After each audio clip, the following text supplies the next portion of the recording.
waxay siinayaan dareen dhugasho oo xaraka miran ah. Dhalinyarada waxa u muuqda riyooyin qurux badan oo ay mustaqbalka ku dhex noolaadaan.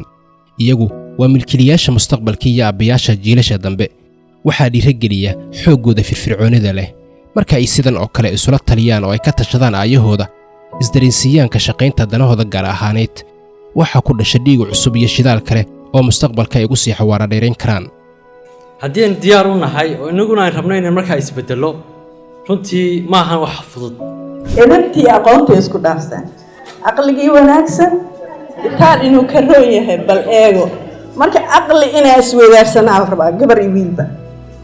Soomaaliya waxay ku hagaagi kartaa visionkeena uu yahay dhaqankeena iyo diinteena waxayna tilmaamaysaa la rabaa u noolaadaa yiri dad beri dhimahaayo kalo oo cibaadada iyo wax walba inaan samayno ay tahay u noolaada haddana dad 50 years hadda dhiman.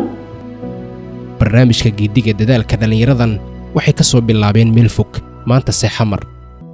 magacaygu Cabdishakuur Maxamed Xarbi waxaan ka mid ahay tiimka geediga dadaalka. ruuxantii barnaamijkan wuxuu ka soo bilaabmay Boorama, Hargeysa, Gabiley, Burco, Jigjiga. maanta waxaan u joognaa runtii Muqdisho oo arkaysaa quruxda iyo dadka badan ee ruuxantii barnaamijkan ka soo qayb galay.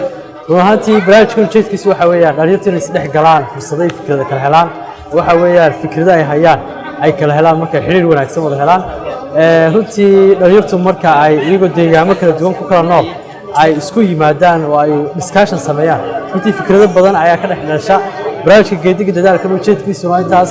Muqdisho maantana si wacan bay u qabsoontay. magacayga waan Istixa Cabdiraxiin Axmed oo ku faraxsanahay barnaamijkan inaan maanta ka soo qayb galno.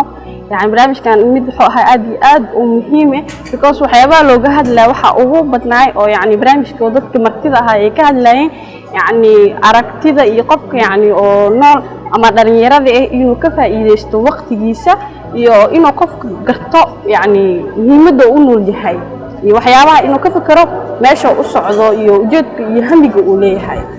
dhalinyaro ayay ahaayeen kuwii dalkan xurnimadiisa uu sababsaday 1960kii.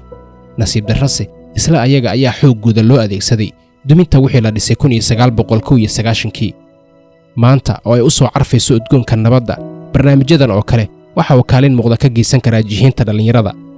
kumanaanka arday ee sanad kasta ka soo baxa jaamacadaha waddanka ayaa u baahan jihayn iyo wax u sheegid xag kasta ah, gaar ahaan sidii ay u samaysan lahaayeen wax kaaba dhismahooda nolosha, sida ganacsiyo iyo wixii la mid ah